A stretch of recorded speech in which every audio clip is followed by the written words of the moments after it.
So dun dun dun dun dun dun dun dun dun dun dun. Yes, so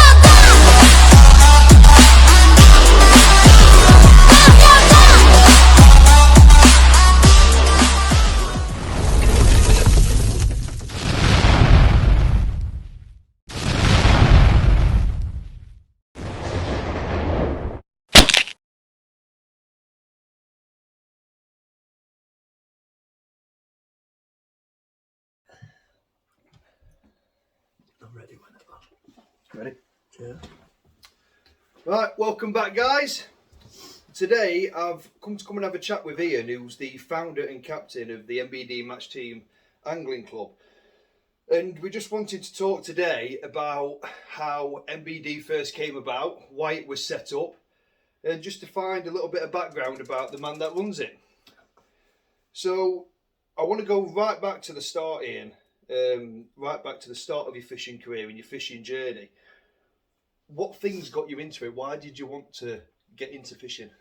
Well, basically it started off at a young age, probably about 6.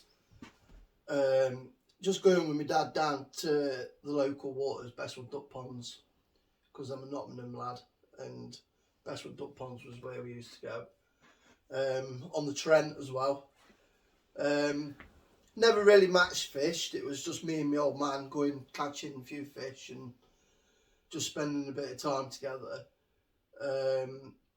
But then my dad got into Knots Anglers, and we went to Castle Marina, and there was a couple of blokes down there, and started talking to my dad and says, why don't you get him on some of these little junior matches? So my dad asked me when I got back, he says, do you fancy going on a match? And I says, well, what's a match? I don't know what it means. You know, at a young age, like, it's a match. Well, you only think about football as matches, don't you? And he says, well, you're going to be fishing against others. I says, okay. I says, well, do I need to do anything? What do I need to do? Because I was always a nervous lad and always wanting to do the right thing. Do you know what I mean? So I didn't want to go and do it and look silly. Yeah. And my dad didn't really know much about match fishing because he was just a pleasure angler. So he spoke to a couple of guys at work, and then they gave me a whip, and I had this Shakespeare box, blue one. The old school. Yeah, the old school ones. The ones where you sat You on it. pile everything in, and then you try and pick it up, and you can't carry it. So yeah, we got sorted out, and I went on a couple of these junior matches. And I never really caught much, but I started talking to one of the young lads. I think his name was Dean. He was a bit older than me, and his dad used to speak to my dad. So we met up a few times at Castle Marina, and we were like, the two dads were at one end, and then we were down at the other end doing our own thing. Anyway, my dad's mate packed up and went, and I was left there. And I couldn't catch nothing.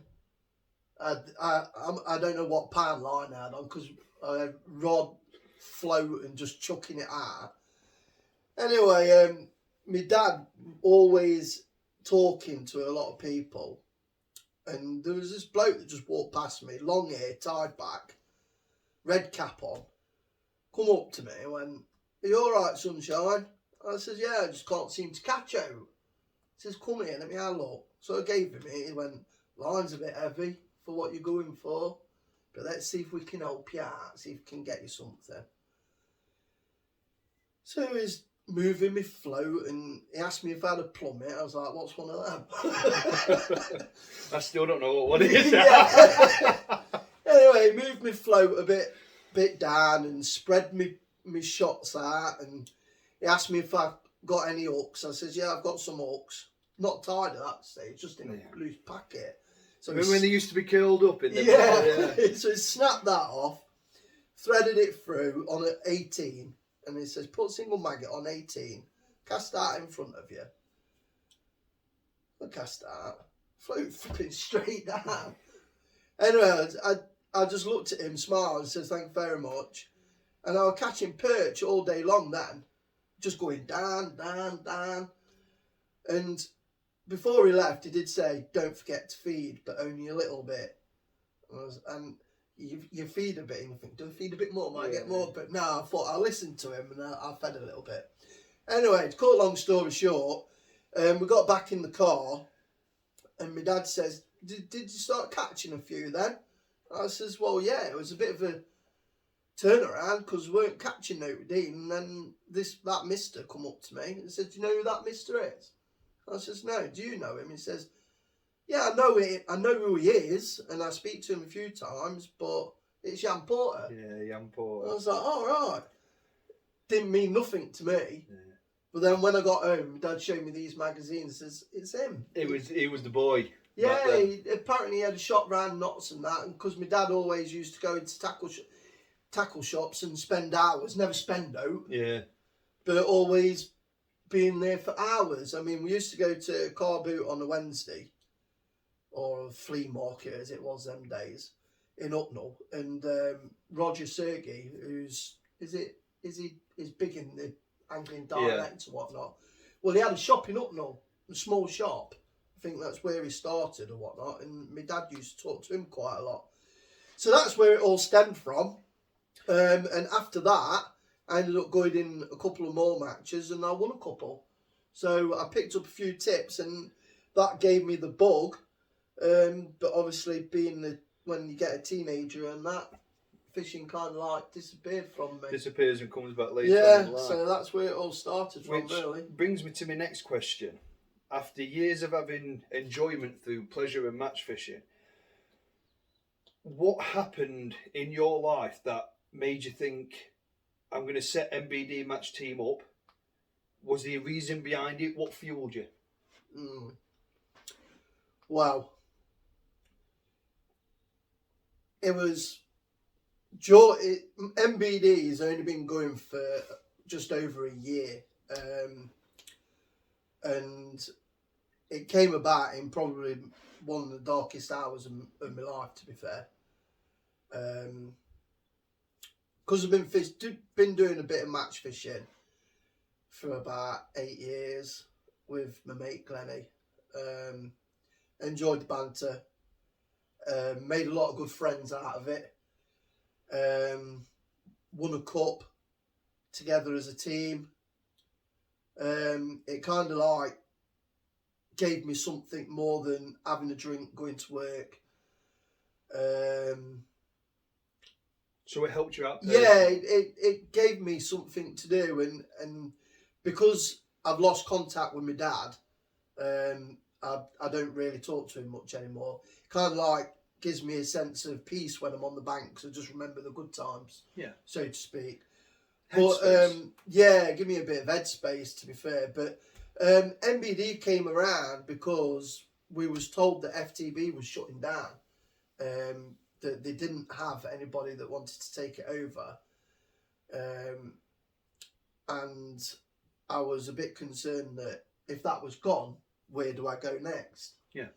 And I'd been quite close to Daz Bird with Monster Baits and Dips for a while. And he like gave me bait to do bait reviews and whatnot. And I was at home in the lockdown, and I'd not long had a breakdown, to be fair.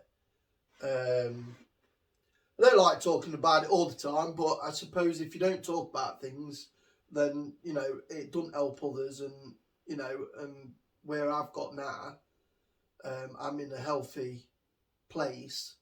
So if I can help anybody, I don't mind talking about it. But I was in the middle of the breakdown, and I messaged Glennie and I says, look, if FTB folds, do you want to make a club up?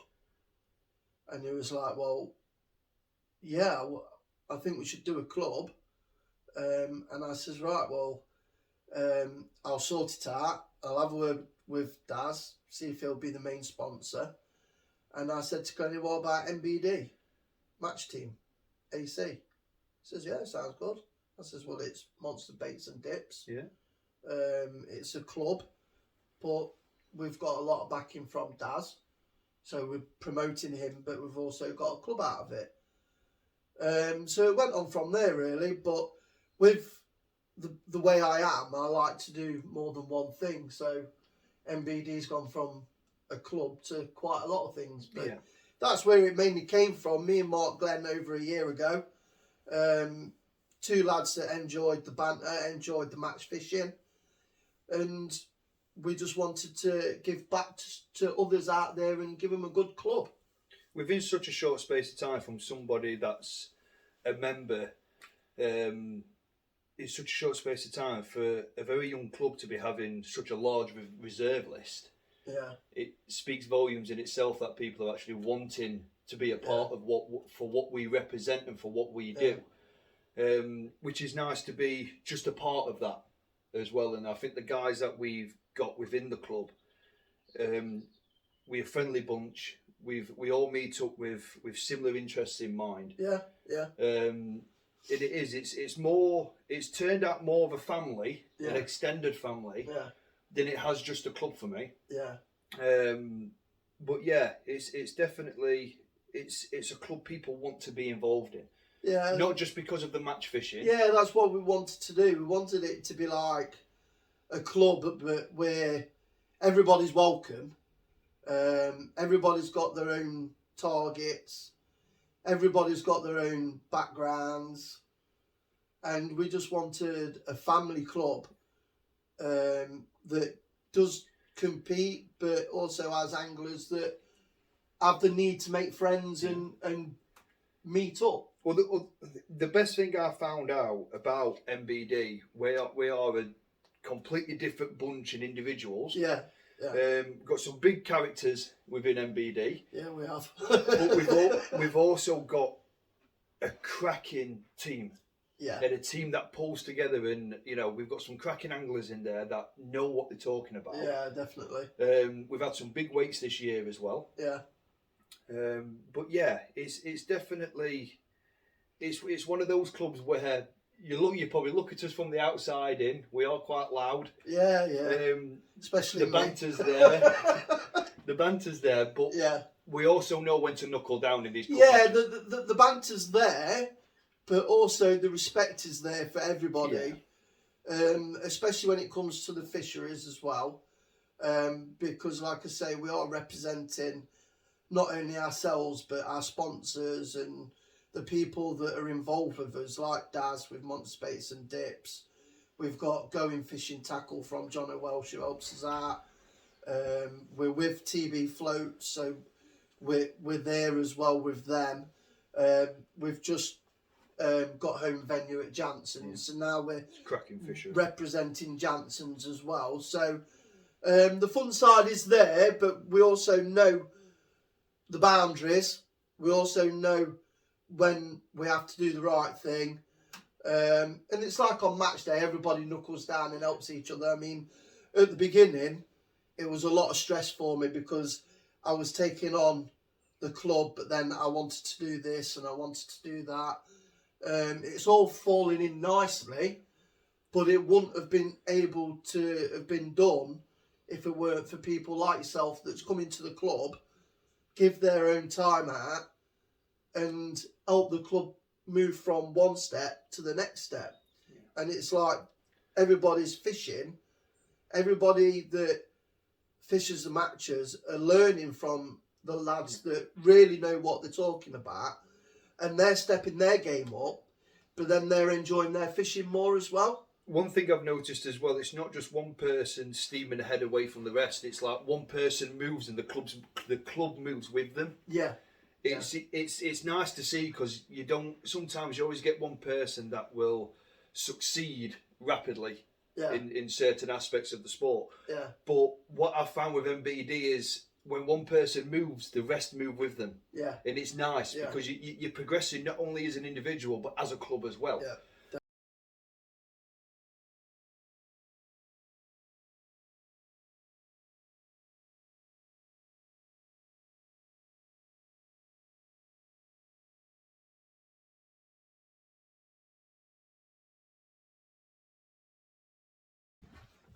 if you don't look after the fish, then you're not only costing money for the fisheries. There's also the fact that what do you go fishing for? You go to fish to catch the fish. Well, it's not that as well. It's what you've just touched on about fish welfare and fish care as well. What I've seen since I've been fishing compared to when I was younger, compared to now, there's a lot of commercial fisheries now. Yeah. And there's less natural venues that are getting fish now, because the populations of those fish have just slowly gone down to nothing. Yeah. And I do think it's because of lack of knowledge of the fish care and looking after these fisheries, and some of the fisheries that were amazing 20 years ago that are getting not only just took over by the commercial side of fishing, but the fish populations in these big waters have just slowly diminished to the point where people see it as it's not worth fishing anymore, because of people's lack of knowledge on how to actually look after these fish. Well, that's why on the YouTube channel that we're doing, we're trying to we are using them in our fixtures, but we'll also be doing matches where we'll be going to waters around Nottingham and Derby that are match fishable, but not regularly fished in matches. So then the club guys go on, fish it, and then we can promote the water as much as possible. And then a club might come along and think, oh, I'll try that one, see how it goes. And then build the reputation from there and try and get these waters that aren't fished regular, fished. So, with everything that we've spoke about with how MBD first started and how it's progressing, do you have any big plans for the next few years that you'd like to see MBD really succeed and really push forward? Have you got any goals that you'd want to be hitting by the end of next year or the beginning of the year after? There's quite a few, to be honest. Your main one? Yeah, the main ones, I'd like to see some of my lads go into some qualifiers. I'd like to see the club logo, Monster Baits and Dips, out there, because I feel that the standard of anglers that we've got in the club is fantastic, amazing, and they're wasting it if they don't get out there in qualifiers. As far as Monster Baits and Dips as a brand, because I'm the match consultant as well, I'd like that to expand even more. We do work hard on the baits and promoting, as you know, the hours that put into it. I'd like that to really take off next year. But going to my main goal would probably be the kids. Yeah.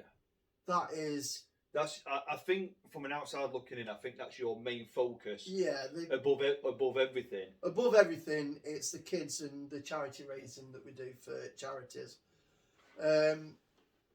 We came, I think it was 6th in the Nationals last year, or this year. We didn't have much practice. But the youngsters that I've got are very dedicated, very good anglers. We've got a lot of tweaks to do, because I've only got one level 3 coach, which is Becca, but she's all the way in Cumbria. She came down to us on the Nationals. So we've got to get the coaching staff to the level it needs to be. But I've got numbers, I've got contacts, and I've got lots of people that are willing to help. So that's all good. I just like the academy and the kids to progress even further. We've got Rosington Brick Pond, which is the academy for the kids, where they go and practice on natural waters.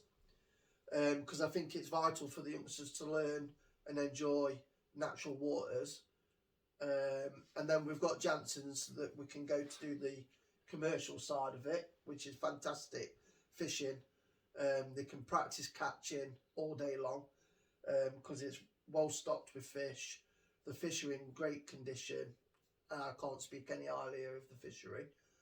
But there's 1 or 2 youngsters that I've got that I believe, if they keep their heads and they keep going, they will be there at these big Fishermanias, Golden Reel, 100%. in a few years to come. And I think with the help of the guys in the club and all that we do, I think it's marvellous what we do with the kids. The word's got out, and I've got more kids coming to me all the time. But I think the main focus is to get the coaching staff to the level they need to be. Once I've got that, because like I said, I've only got Becca that's only level 3. So once I've got that at the step I want it to be, and where we're comfortable, and you know, we've got to be above board because we do have DBS all at the club and everything. So once we've got that, I'd like to hit the nationals a bit better, get the kids in more competitions, and just see what we can do with the kids, giving back and creating a new breed. Yeah, I think it's definitely something that's achievable. Seeing the talent we have within the club as well. Yeah, definitely. It's in a few years' time, it will be really interesting to see how these kids have progressed and how they've moved forward and what they've learned. But yeah, there's a few names now that I'm thinking of that I'll be very shocked if I don't see in these big qualifiers and these big finals, because the talent's there within the club. Definitely. It's nurturing that and getting them to where they need to be. Yeah, and when you've got help from like Tony from TB Floats, you've got Daz from Monster Baits and Dips, you've got Jono from Going Fishing Tackle. You've got Custom Seats that's helping us. You know, the list goes on. We've got so many organisations now that are actually involved with this. Yeah, Tackling Minds have helped us out, and we're helping them. We've got that many people involved. I don't see a way how we could possibly fail as a club. And I think that's why we've gone so far so fast. No, definitely. And I'd like to see my own daughter succeed. She's got her sponsorships and she's got her head on her shoulders, and I think everybody in the club knows what Lily's about, and she's very focused on what she wants. And you know, seeing her when she fishes just brings back memories for me and gives me my little boost as a dad. So without putting too much pressure on her shoulders, I think, you know, obviously being the dad, I'm going to speak about what I think she'll be able to, but I think big things are there for her, you know, if she keeps going. So I think it comes down to as well the kids that are willing to put the hard work in. Yes. Match fishing isn't for everybody. No. Some people just enjoy the pleasure side of it. Yeah. But for the kids, well, that's why we've got the sister channel coming out. that's very right, soon. which we'll speak about Challenges. In a bit. But it's just about adding enjoyment into these people's lives. Yeah. And using fishing as a way of helping that move forward with it. Yeah. Which just as a closing statement as well, we are bringing a sister channel out called MBD Challenge, which you'll see people like me and Ian. Yeah. Flying in the water, going swimming, which will be just going up and down the country, day trips, night trips, going for barbel, catfish, Cudmore catfish. That's one to look out for next year, guys. But no, I think that's a wrap. I think I've got all the information, and the guys have heard what they need to hear again.